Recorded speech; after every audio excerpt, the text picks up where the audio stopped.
Hey guys, Dylan from the Geek Duo here, and today I'm bringing you my read through of My Hero Academia Chapter 286.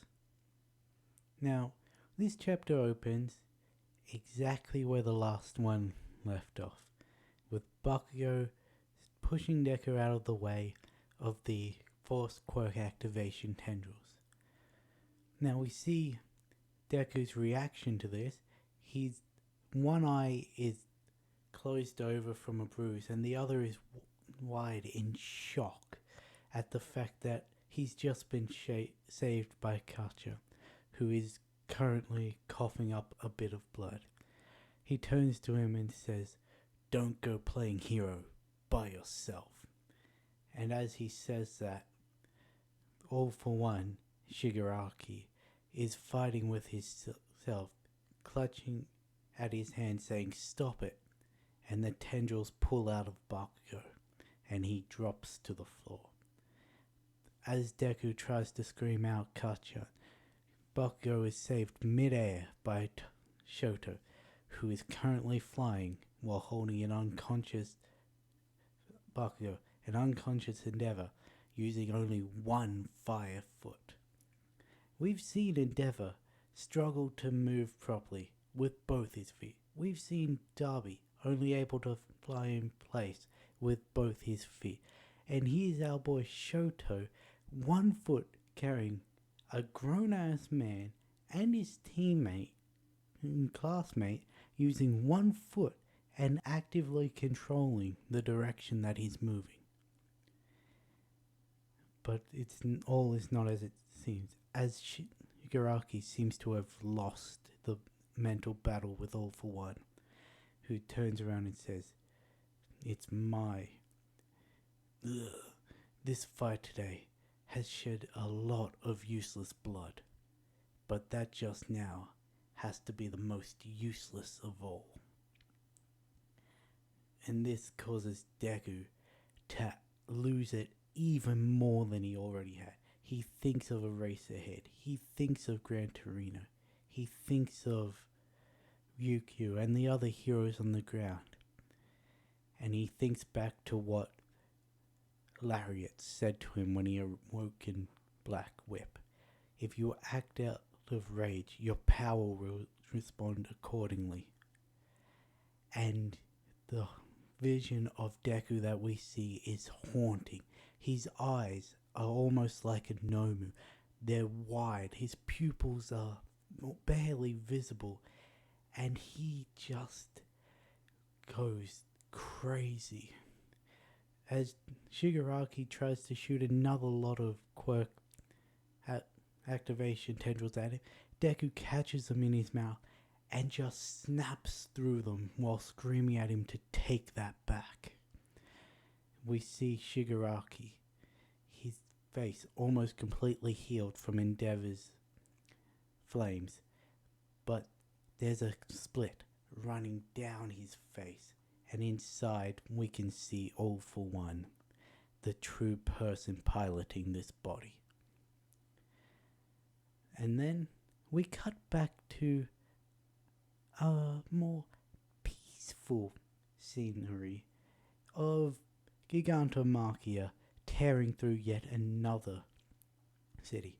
This one is the Soro city in the Osaka prefecture. The news is reporting that a massive village is rampaging through the city with no signs of stopping. And Gigantomachia stops for a split second and thinks to himself, "Master sent. There's 2 of them now." Somehow he's able to pick up All for One's scent from his being able to control Shigaraki's body.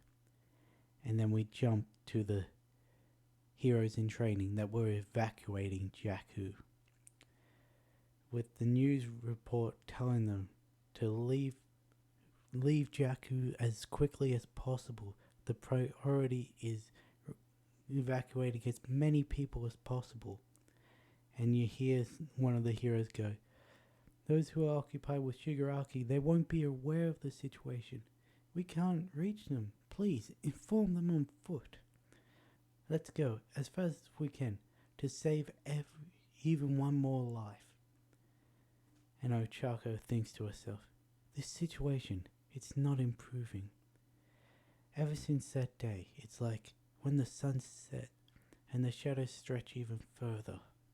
She thinks back to the USJ. She thinks to Camino. She thinks to the forest training camp.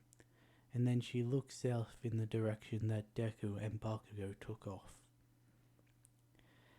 We cut back to the Midoriya Shigaraki fight, with Todoroki looking up in absolute horror as Shigaraki manages to finally place his hand onto Midoriya's face.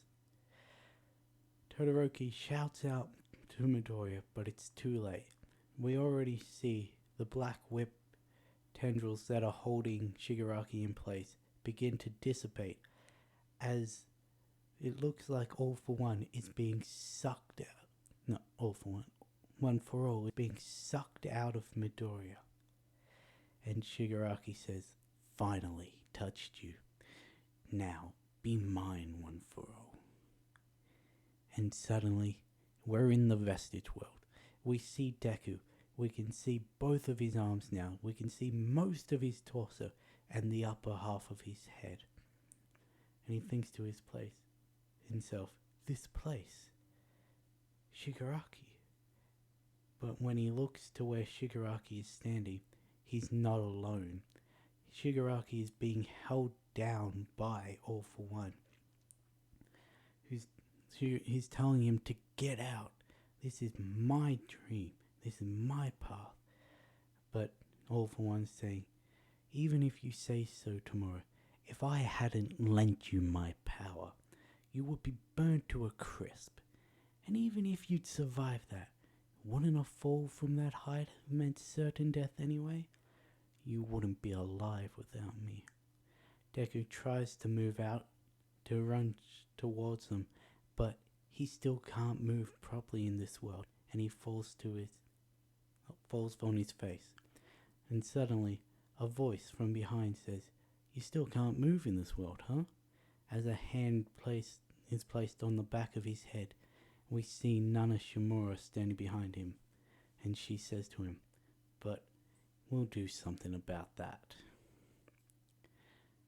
Now, this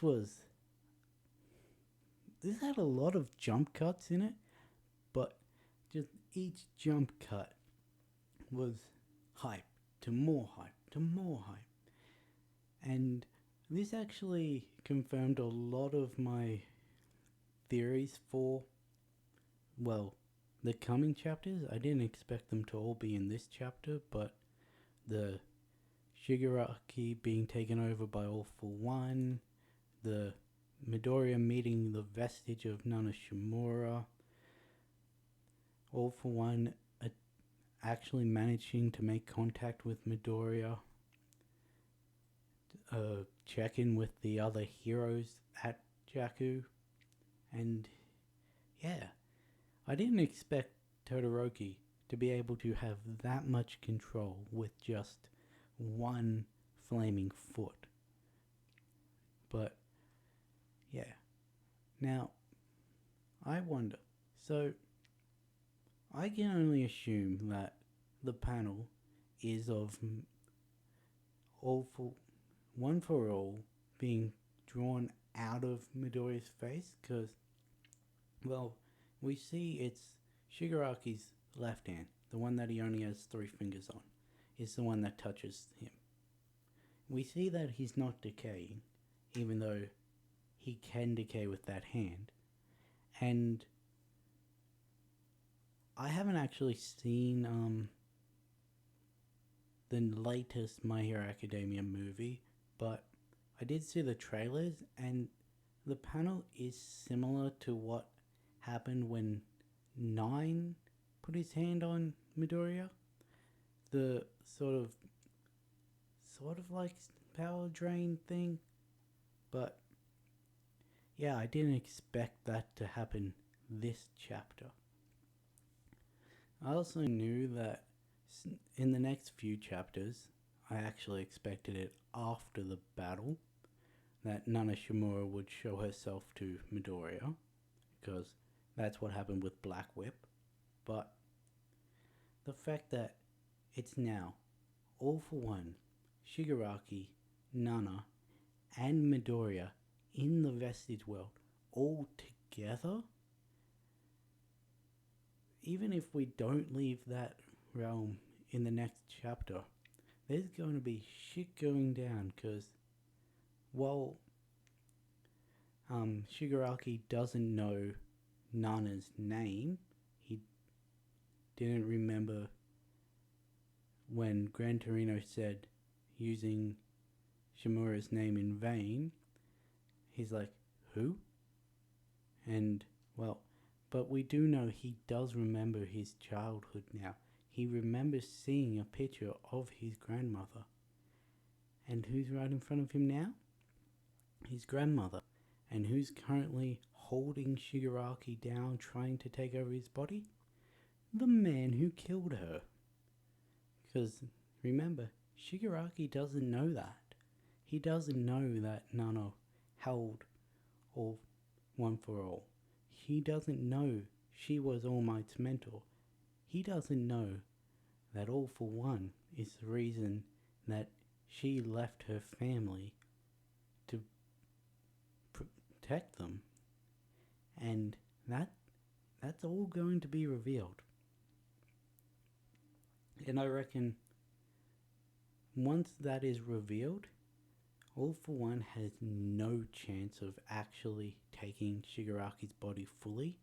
Like, I've seen comments on this video, well, this chapter, and a couple videos saying, oh, I was hoping Shigaraki would grow into an actual villain himself. Now he's just being a second body for the old antagonists of the old generation. But I reckon, no.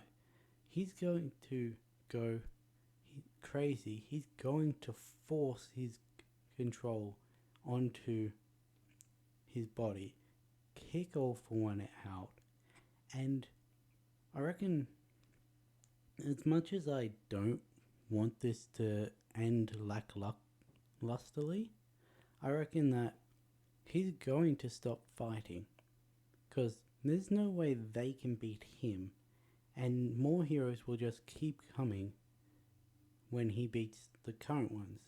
So I reckon once Gigantomachia reaches Jakku, the fighting's going to stop, because Shigaraki will have a new target. It won't be All One for All. It won't be Midoriya at the moment. It won't even be All Might. No, he'll be going straight towards All for One. I reckon he's going to kill him. Like, I reckon I've seen from months back, I think it was last year, it was either Anime Balls Deep or Turtle Quirk had a theory of a jailbreak arc in My Hero Academia where Shigaraki would go, and rather than break All for One out, he'd go with the intent to kill him, which to me now seems is going to be the close future. And as much as I want Darby to fight Endeavor, to fight Shoto's got to be burning himself hot trying to keep the three of them up in the air. Endeavor's fucking been impaled 4 times over and unconscious and out of steam. There's not going to be any point in him fighting them if they can't fight back. It's not going to be like enjoyable for him. The reason he didn't fight them in fight Endeavor the last time they met was because of how injured he was and because Mirko showed up. But yeah, I reckon that we're not going to see that fight much longer. we're not going to see much of this fight much longer, because it's going to stop. And then, well, effectively, the heroes lost because they didn't contain Shigaraki. And, well, all hell's gonna break loose from there. Anyway, I might do an actual theory video of, like, detailed, concise, actually write down the points and then speak off a script. So it's not just, oh yeah, this, then jump back to this point, then jump forward to this one, back to here. Because I've just been saying the same thing over and over again for the last couple minutes. But I really enjoyed this chapter. I'm looking forward to next week's because there's not a break. So, I'll catch you in the next video.